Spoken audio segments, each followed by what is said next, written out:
Bom dia, galerinha! Então, essa é a nossa aula, nossa videoaula de número 7, do módulo 7 da apostila 2. Então, a gente já está passando para a apostila 2, tá? Olha, essa aula ela começa na página 428 e os exercícios estão a partir da página 436. Depois da aula, façam os exercícios, tá? Nessa videoaula, então, a gente vai falar sobre organelas citoplasmáticas, as organelas membranosas, não todas, mas a maioria das organelas membranosas. E no final da aula tem um vídeo com uma animação sobre as células e as principais estruturas da célula. Vale a pena conferir, tá? Uma boa aula para vocês e prestem bastante atenção. Então, galerinha, hoje a gente vai falar de organelas membranosas. As organelas membranosas são aquelas que apresentam na sua composição estrutural membrana lipoproteica, aquela membrana formada de lipídios, proteínas. Bom, a gente tem que lembrar que mitocôndrias e cloroplastos também têm a mesma composição, só que essas organelas a gente vai estudar num próximo módulo, tá? Bom, as organelas membranosas, elas são retículo endoplasmático granular, também conhecido como rugoso. Esse aqui, retículo endoplasmático agranular, também conhecido como liso. Esse é o complexo golgiense, também conhecido como complexo de Golgi, os lisossomos e os peroxissomos. Então, na aula de hoje, a gente vai saber a importância, a função e a estrutura de todas essas organelas. Retículo endoplasmático. Então, gente, o retículo endoplasmático ele é formado por uma rede de canais e esses canais eles estão ligados à carioteca. Esses canais eles se estendem no interior de toda a célula. Ele apresenta a forma de tubos ramificados e também um conjunto de sacos achatados. Tem como função transporte de substâncias, então as substâncias são transportadas de um lado para o outro da célula, e também a retenção de íons de cálcio. Esses íons eles podem ser usados, por exemplo, durante o processo de contração muscular. O retículo endoplasmático ele pode ser classificado em dois tipos. Então, a gente tem aqui o retículo endoplasmático granular, que também pode ser chamado de rugoso. Ele é chamado assim porque ele tem aderido à sua membrana ribossomos. Já o retículo que não tem ribossomos aderido à membrana, ele é chamado de liso, ou então retículo endoplasmático agranular. Bom, vale lembrar que todos os retículos apresentam a função de transporte e de retenção de cálcio, mas o granular e o agranular também apresentam suas funções específicas, né? Então, o retículo endoplasmático granular, ele, como é dotado de ribossomos aderidos à sua membrana, ele apresenta como função específica a síntese de proteína. Essas proteínas são aquelas proteínas que vão dar origem aos hormônios de origem proteica, né, como a insulina, a somatotrofina, que é o hormônio do crescimento. Também as proteínas da membrana, como a permease e outras enzimas também, que estão presentes tanto no retículo granular, quanto no complexo de Golgi e também no lisossomo. Já o retículo agranular, ele faz síntese de lipídio. Os lipídios que ele sintetiza são o colesterol, por exemplo, os hormônios esteroides, como a testosterona, a progesterona e o cortisol. O cortisol é um hormônio extremamente importante no metabolismo celular. Ele também faz desintoxicação, que significa o seguinte: diminuir a toxicidade da substância e facilitar que ela seja eliminada pelos rins. Ele também quebra glicogênio em glicose e origina outra organela, que são os peroxissomos. Esse é o complexo golgiense. Ele também já foi chamado de complexo de Golgi. Bom, ele é formado por essas bolsas achatadas e empilhadas que são denominadas de cisternas, e eles são rodeados por essas bolsas menores, né, que são vesículas. Inclusive, essas vesículas são formadas a partir da estrutura do complexo de Golgi, né? Gente, o complexo de Golgi ele é considerado a central de armazenamento, de produção, empacotamento e exportação de substâncias. Tem inúmeras funções, né? Vamos ver algumas dessas funções. Por exemplo, síntese de carboidratos que compõem a parede celular das células vegetais. O carboidrato é chamado de pectina. Ele armazena proteína, enzima e lipídio que são produzidos pelos retículos.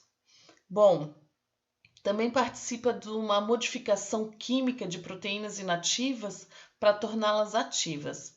Isso acontece com os anticorpos, proteínas da membrana celular, com o colágeno, né? Onde ocorre a adição de oligosacarídeo a essas proteínas. E aí ele forma, então, substância glicoproteica, né? Ou a glicoproteína. Bom, gente, ele também origina o acrossomo nos espermatozoides. Esse acrossomo é uma bolsa que contém uma enzima chamada de hialuronidase, que é capaz de romper a membrana do óvulo no momento da fecundação. O complexo golgiense também forma lisossomos, que são organelas da digestão intracelular. Também produz a lamela média, que é uma fina membrana entre as células vegetais que serve como molde para formar a parede celular. E também, ainda na lista das funções do complexo golgiense, a gente tem o seguinte: ele secreta hormônios de origem proteicas e esteroides, que são de origem lipídica, né? Além das proteínas como permease, e os lipídios, fosfolipídios e colesterol que compõem a membrana plasmática. Então, gente, aqui a gente tem a micrografia do lisossomo. O lisossomo é uma organela que apresenta essa forma de vesícula, limitada pela membrana lipoproteica, e no interior apresenta enzimas hidrolíticas que agem em pH ácido. A função do lisossomo é a digestão intracelular. Essa é a origem dos lisossomos. Os lisossomos eles são originados a partir do retículo endoplasmático granular. Vocês estão vendo aqui. Esse retículo é aquele que contém ribossomos aderidos à membrana, lembra? Então, eles produzem as enzimas hidrolíticas, né? Que são transportadas até o complexo golgiense, onde elas ficam armazenadas temporariamente. Quando a célula precisa de lisossomos, esses lisossomos vão se destacar do retículo do complexo golgiense, né? Então, o retículo endoplasmático granular produz as enzimas que são armazenadas no complexo golgiense, de onde se desprendem os lisossomos. Bom, gente, a gente já sabe que a função do lisossomo é a digestão intracelular, né? Só que essa digestão intracelular ela pode acontecer de 3 formas. Pode ser heterofagia, autofagia e autólise. Bom, aqui a gente tem a heterofagia e a autofagia. Então vamos tentar entender, né? Vamos analisar a figura. A heterofagia é quando os lisossomos digerem substâncias que entram na célula. E elas vão entrar na célula, então, por 2 formas, né? Ou por fagocitose ou por pinocitose. Aqui nesse exemplo a gente tem a fagocitose.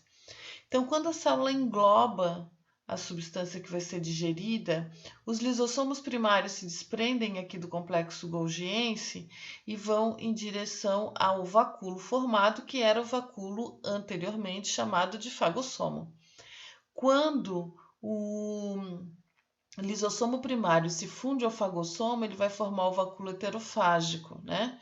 Que vai ser o vacúolo digestivo. Então, ele vai digerir a substância englobada.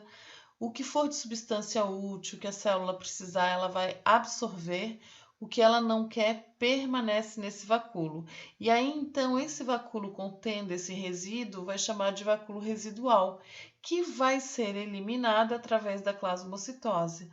Lembra? Plasmocitose é um tipo de exocitose na qual o vacúolo residual se funde à membrana e elimina para fora da célula, né, para o meio extracelular, as substâncias que estão dentro do vacúolo.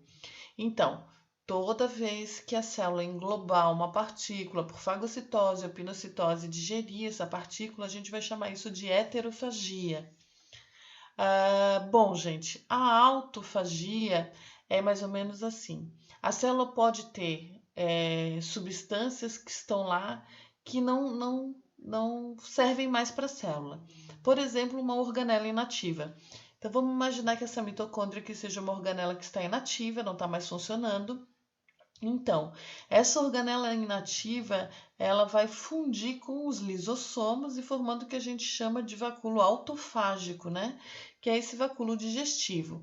Aí, a célula digere, né? Os lisossomos digerem essa organela e reabsorve tudo que for importante para a célula. O que não for importante para a célula e permanecer no vacúolo que agora vai se chamar vacúolo residual, vai ser eliminado da mesma forma pela plasmocitose. Então, a autofagia acontece quando a célula digere componentes celulares, como organelas inativas, né? Então, os lisossomos primários se fundem à organela, formam o vacúolo autofágico. Depois da digestão, o que a célula não absorveu vai ser eliminado por plasmocitose. E a autólise é o processo no qual os lisossomos se rompem dentro da célula, provoca o derramamento das suas enzimas e isso faz com que a célula morra por autodissolução. Existe o caso em que a autólise é uma autólise programada, também é chamada de apoptose celular. Ela explica a regressão, por exemplo, da cauda do girino, né? O girino, o estágio larval dos anfíbios, do sapo, ele tem uma cauda e durante o processo de metamorfose até a forma adulta, que é o sapo, essa cauda desaparece. Então, essa regressão da cauda se dá por apoptose celular, ou seja, por autólise das células, e aí vai regredindo a cauda do girino. Mas a gente também tem um caso bem sério, conhecido como uma doença, né, conhecida como silicose, que é a autólise das células que revestem os alvéolos pulmonares.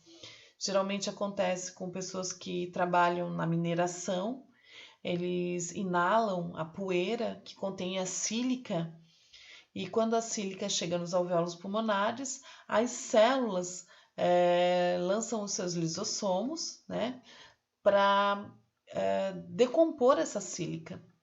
Só que o que acontece é que a sílica não é decomposta pelos lisossomos. Os lisossomos eles não têm enzima para decompor a sílica. Então isso acaba estourando esses lisossomos e provocando a morte dessas células.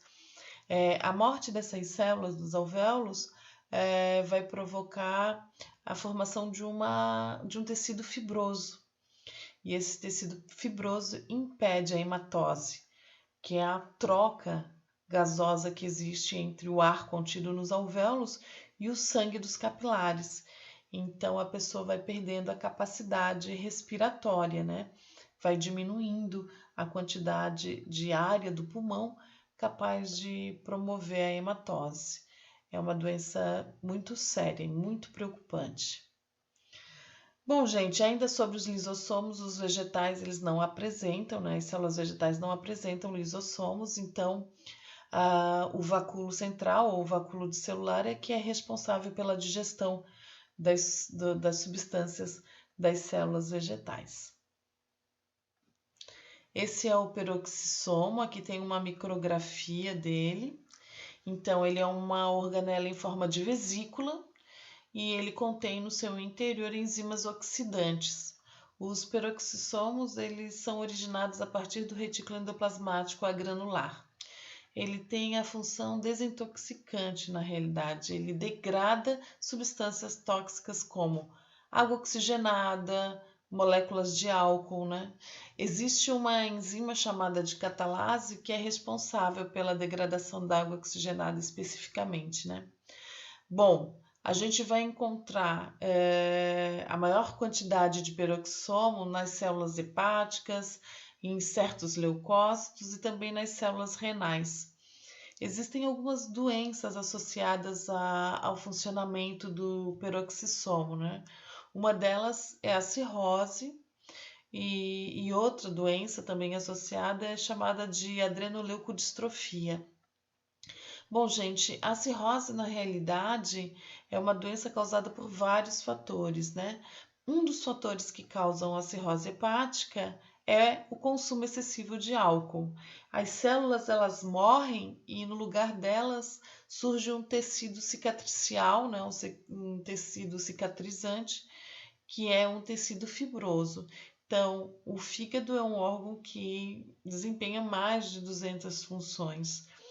E se as células desse tecido, né, desse órgão vai morrendo, ele vai perdendo as suas funções, né?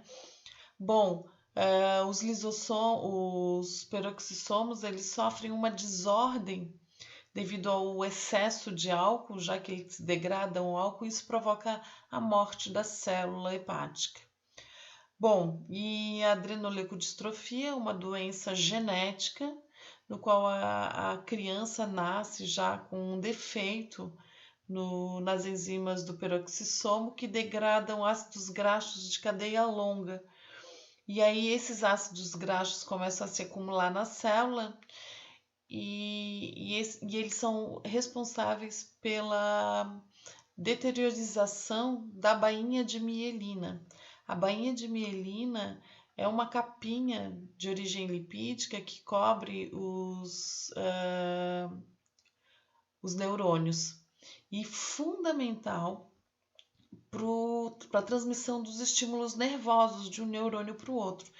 Então, com a destruição da bainha de mielina, isso vai provocar a perda de funções, né? Então vai chegar um momento em que essas células nervosas elas param de transmitir os seus estímulos nervosos, isso vai causando a degeneração do tecido nervoso. Existe um caso muito famoso, conhecido, como é o caso de Lorenzo, e foi inclusive relatado em um filme chamado de O Óleo de Lorenzo. Se vocês tiverem oportunidade, assistam, que é um excelente filme. Células são as unidades básicas dos seres vivos. Todas as células têm 3 coisas em comum, não importando o seu tipo. Todas as células têm uma membrana celular que separa o interior da célula do ambiente externo.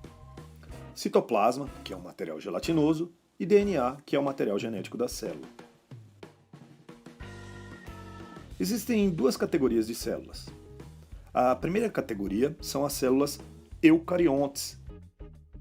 Elas têm organelas que invariavelmente incluem o núcleo, além de outras partes especiais. As células eucariontes são células mais avançadas e complexas, sendo encontradas em plantas, animais, protozoários, fungos. A segunda categoria são as células procariontes. Elas não têm núcleo ou organelas membranosas. Elas apresentam um material genético, mas que não está contido dentro de um núcleo. As células procariontes são sempre organismos unicelulares, tais como as bactérias e cianobactérias. Então, o que são organelas? Organela significa pequeno órgão. Organelas são as partes específicas de uma célula que têm tarefas exclusivas para executar. Vamos começar com o núcleo, o centro de controle da célula. O núcleo contém o DNA, ou o material genético. O DNA dita o que a célula vai fazer e como ela o fará. Cromatina é o emaranhado onde o DNA se encontra espalhado, encontrado no interior da membrana nuclear. Quando uma célula está se preparando para se dividir, o DNA se condensa em estruturas conhecidas como cromossomos. O núcleo também contém um nucleolo, que é uma estrutura onde os ribossomos são feitos. Depois dos ribossomos deixarem o núcleo, eles terão a importante tarefa de sintetizar ou produzir proteínas. Do lado de fora do núcleo, os ribossomos e o resto das organelas flutuam no hialoplasma, que é a substância gelatinosa no interior da célula. Ribossomos podem passear livremente dentro do hialoplasma ou anexar-se ao retículo endoplasmático, às vezes abreviado como RE. Existem dois tipos de retículo endoplasmático. O retículo endoplasmático rugoso, pois contém ribossomos aderidos, e o retículo endoplasmático liso, que não tem ribossomos. O retículo endoplasmático possui uma membrana fechada que permite o transporte de materiais, tal como proteínas sintetizadas pelos ribossomos. As proteínas e outros materiais emergem do retículo endoplasmático em pequenas vesículas, onde o aparelho de Golgi, às vezes chamado de complexo golgiense, as recebe. As proteínas movem-se dentro do complexo golgiense, onde elas são personalizadas em formas que a célula pode usar. O complexo golgiense faz isso ao alterar a estrutura das proteínas em formas utilizáveis ou adicionando outros materiais como lipídios ou carboidratos.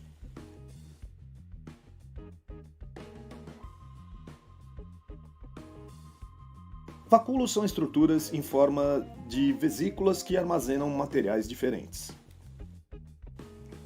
Aqui, nesta célula vegetal, o vacúolo, bem centralizado, armazena o suco vacuolar.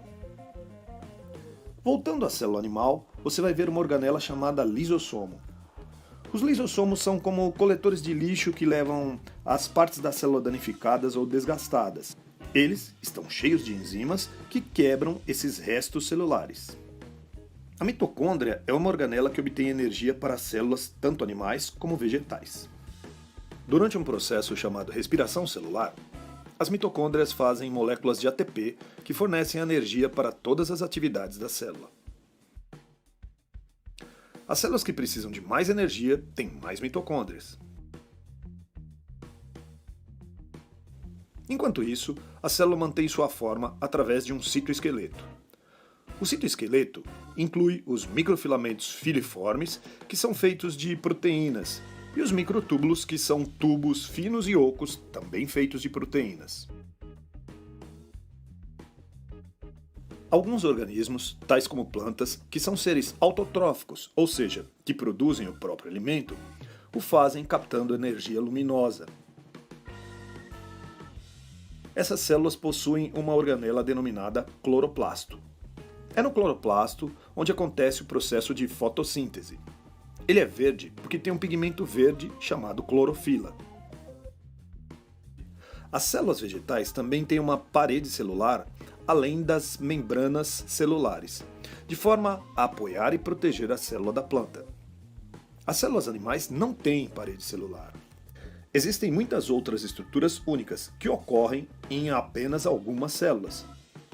Aqui estão apenas alguns exemplos. Nos seres humanos, o trato respiratório é revestido por células que contêm cílios. Estes são semelhantes a pelos microscópicos que podem se mover em ondas. Esse recurso ajuda a capturar partículas inaladas no ar e expulsá-las. Outra característica única em algumas células são os flagelos. Algumas bactérias possuem flagelos. Um flagelo é como uma pequena cauda que pode ajudar no movimento das células. A única célula humana que possui flagelo é o espermatozoide. Em resumo, lembre-se, as células eucariontes são células vegetais, animais, de protozoários ou fungos, que possuem um núcleo e organelas membranosas, enquanto as células procariontes são organismos unicelulares, sem núcleo ou organelas membranosas. Todas as células têm uma membrana plasmática, citoplasma e material genético. E, ainda que cloroplastos ocorram apenas em células vegetais, mitocôndrias ocorrem tanto em células vegetais como células animais.